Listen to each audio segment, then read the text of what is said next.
Certaines histoires ne s'effacent jamais. Elles dérangent, questionnent, hantent les consciences. Celle de Pauline Dubuisson est de celle-là, une jeune femme que la presse transforma en symbole de scandale, à la fois coupable et victime. Dans la France des années 50, sa beauté et son silence ont fait couler plus d'encre que son crime. Aujourd'hui, nous rouvrons le dossier. Bienvenue dans l'histoire criminelle, parce que la vérité saigne toujours.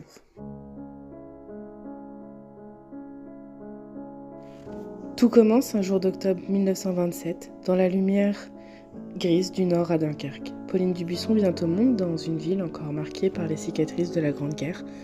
Une enfance entre les vents froids de la mer et les rues d'un port qui pense encore ses blessures. Son père, le docteur Dubuisson, est un homme respecté. Médecin militaire pendant la guerre, il est connu par sa rigueur, mais aussi pour sa froideur. C'est un père autoritaire, distant, presque sévère. Il veut que sa fille soit parfaite. Sa mère, quant à elle, est plus effacée. Elle élève Pauline dans un environnement strict, bourgeois, où la discipline prime sur la tendresse. Pauline grandit dans une maison silencieuse entre les livres de médecine de son père et le bruit lointain des cloches du port. Très jeune, elle monte une vive intelligence. Elle aime apprendre, lire, observer, mais derrière son regard curieux se cache une solitude profonde. Son père la veut médecin et elle rêve d'un monde plus doux, plus libre. Un monde qu'elle ne verra qu'à travers les yeux des autres. L'enfance de Pauline, c'est une enfance enfermée dans les apparences. Une fillette sage, bien habillée, bien notée, mais rarement souriante. Quand la claire éclate, elle a 13 ans. Les avions allemands survolent le ciel de Dunkerque. Les bombes tombent parfois si près que les vitres de la maison vibrent. Son père continue d'exercer, stoïque. Quant à sa mère, elle prie. Pauline, elle apprend la peur, sans jamais en parler. L'enfant discipliné s'est effacé, à sa place une jeune femme déterminée mais abîmée cherche à comprendre où se trouve sa place. Ce que Pauline a vu, vécu et ressenti dans ces années sombres, personne ne le sait vraiment. Mais la guerre, dans ses silences et ses blessures, l'a déjà façonnée.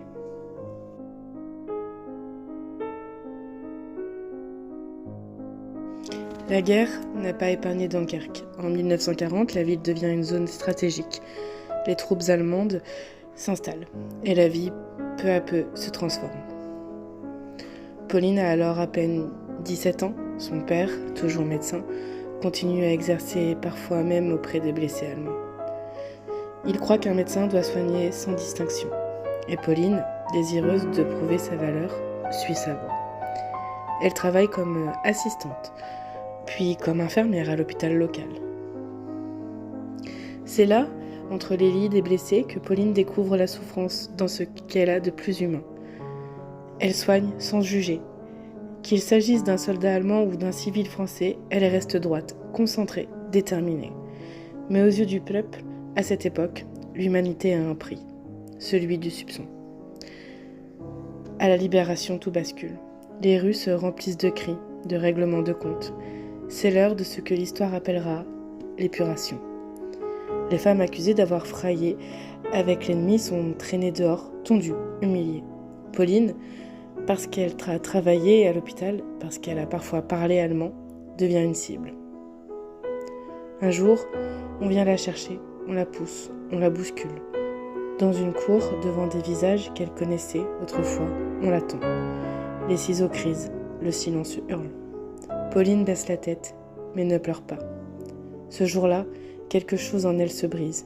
L'humiliation devient une cicatrice, invisible, mais indélébile.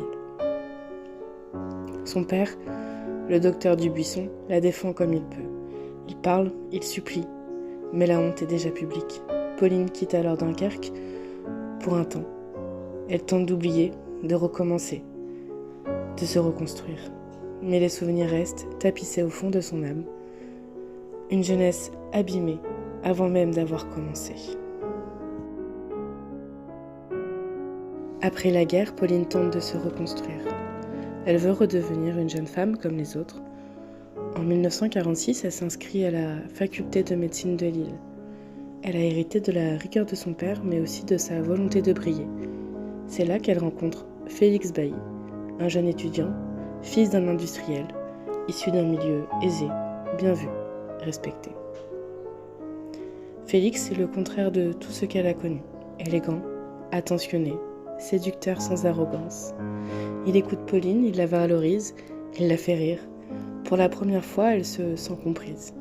L'amour, pour elle, devient une forme de réparation. Ils s'écrivent, se voient, s'aiment. Elle rêve déjà d'une vie commune, d'un avenir. Félix lui parle d'amour, mais reste prudent.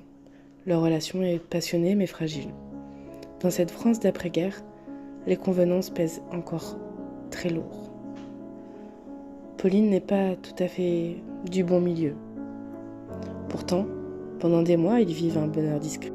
Jusqu'à ce que Félix commence à s'éloigner. D'abord, il écrit moins, puis il devient distant, froid. Et un jour, brutalement, il rompt. Pour Pauline, c'est un séisme. Elle a tout donné. Elle s'est livrée sans retenue, croyant en un amour sincère. Et le rejet, après l'humiliation de la guerre, réveille en elle une blessure ancienne. L'abandon devient un nouveau châtiment. Pauline ne comprend pas. Elle essaie de le revoir, de lui parler, d'obtenir une explication. Mais Félix ne veut plus rien savoir. Il lui dit qu'il va se fiancer à une autre femme de son rang. Ce jour-là, dans le cœur de Pauline, quelque chose se fissure définitivement. Elle écrit encore plusieurs lettres, pleines de colère, de désespoir, d'amour, mêlées de haine. Puis elle décide d'en finir avec le silence. Un matin, elle prend un revolver. Elle monte dans un train pour aller retrouver Félix. Elle ne sait pas encore si elle veut mourir ou faire mourir. Mais elle sait qu'elle ne supportera pas de le perdre une seconde fois. Le 17 août 1951, au petit matin, Pauline quitte Dunkerque pour Saint-Martin-Boulogne. Dans son sac, quelques papiers, une lettre et un revolver. Elle n'a que 23 ans. L'air est lourd, le ciel bas, typique de la côte du Nord. Félix vit encore chez ses parents. Pauline connaît bien la maison, elle y est venue plusieurs fois. Elle frappe à la porte, Félix ouvre. Ce qui se dit entre eux ce matin-là, personne ne le saura jamais entièrement. Les versions diffèrent, les mots se perdent. Ce que l'on sait, c'est qu'ils se sont disputés. Pauline supplie Félix, refuse. Elle parle d'amour, il parle de rupture. Les phrases deviennent dures, blessantes, cruelles. Elle le supplie une dernière fois de revenir sur sa décision. Il lui répond que c'est fini. Et à cet instant précis, le temps s'arrête. Le geste est rapide, irréfléchi. Une détonation brise le calme du matin. Félix s'effondre, Pauline hurle. Elle se penche sur lui, tente de le relever, appelle à l'aide, mais c'est déjà trop tard.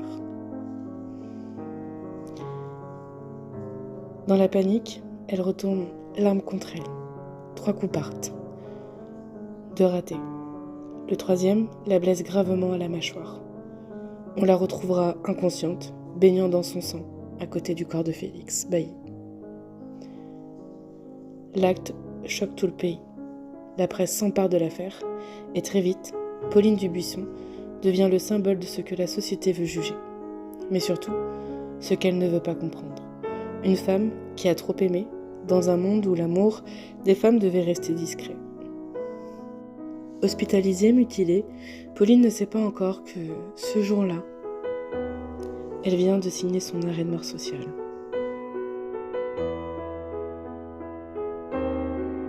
Le procès de Pauline Dubuisson s'ouvre en 1953 à Saint-Omer. Le pays tout entier suit l'affaire. Les journaux titrent « La passion qui a tourné au drame »,« La belle meurtrière de Dunkerque ». Les photographes se pressent, les curieux remplissent les couloirs. L'affaire Pauline Dubuisson n'est plus un drame personnel. C'est devenu un spectacle. Elle entre dans la salle d'audience, le visage pâle marqué. La cicatrice sur sa mâchoire est visible. Les regards se fixent sur elle. Certains la plaignent, d'autres la condamnent déjà. Une femme jeune, belle, cultivée, mais coupable d'un crime d'amour. Pour la société des années 50, cela suffit à faire d'elle un monstre. Son avocat, maître René Fleuriot, l'un des plus brillants de son époque, plaide la passion. Il raconte une femme brisée par l'humiliation, par la guerre, par l'amour. Une femme qui n'a pas supporté un abandon de plus. Mais face à lui, le procureur parle de préméditation, d'une vengeance froide, calculée. Et les mots sont des armes. Les témoins défilent. Certains parlent de Pauline comme d'une femme possessive, d'autres comme d'une âme sensible. Les lettres trouvées sont lues à haute voix. Chaque mot devient une preuve, chaque émotion une accusation. Le public, lui, veut une coupable. Et dans cette France d'après-guerre, la compassion pour une femme libre est rare. Pauline Dubuisson est condamnée aux travaux forcés à perpétuité. Elle s'effondre muette. À cet instant, ce n'est plus seulement sa vie qu'on juge, c'est toute son époque, toute une génération de femmes qu'on ramène au silence. En prison, Pauline est discrète. Elle travaille à l'infirmerie, soigne les autres, comme pour expier son geste en s'oubliant elle-même. Elle écrit beaucoup, des lettres, des journaux, des réflexions. Les années passent lentement. Le temps pour elle ne guérit rien. Il use, il ronge, il efface. Mais dans l'ombre de sa cellule, Pauline Dubuisson continue à espérer. Espérer qu'un jour quelqu'un croira encore en sa rédemption.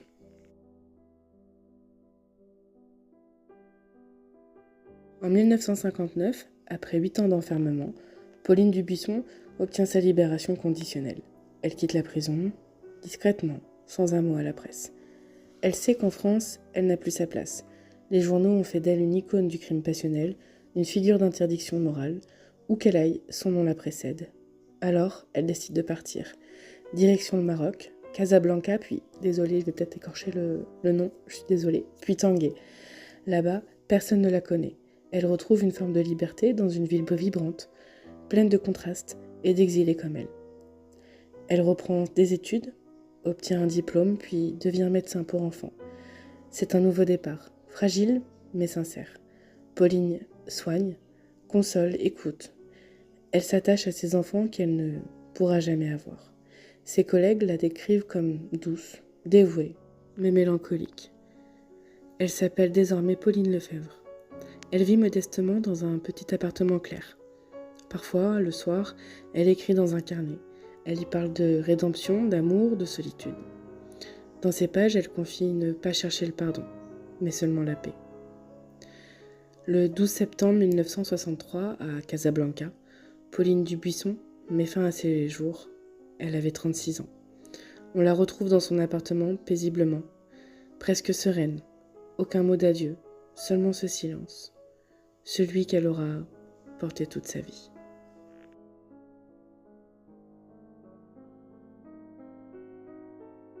L'histoire de Pauline Dubuisson, c'est l'histoire d'une époque où aimer pouvait condamner. D'une femme qui n'a pas trouvé sa place dans un monde d'hommes et qui a été jugée autant pour son crime que pour sa liberté. La société des années 50 n'était pas prête à comprendre une femme blessée. Passionnée, révoltée, Pauline n'était ni ange, ni démon. Elle était simplement humaine. Des années plus tard, des écrivains, des réalisateurs redécouvriront son histoire. Certains verront en elle une victime, d'autres une coupable tragique. Mais tous reconnaîtront qu'elle a laissé une empreinte, celle d'un drame où l'amour et la douleur ne faisaient qu'un. Parce qu'au fond, Pauline Dubuisson n'a pas seulement tué par amour, elle a surtout été condamnée pour avoir trop aimé. Et voilà, c'est ainsi que se termine le premier épisode de cette chaîne.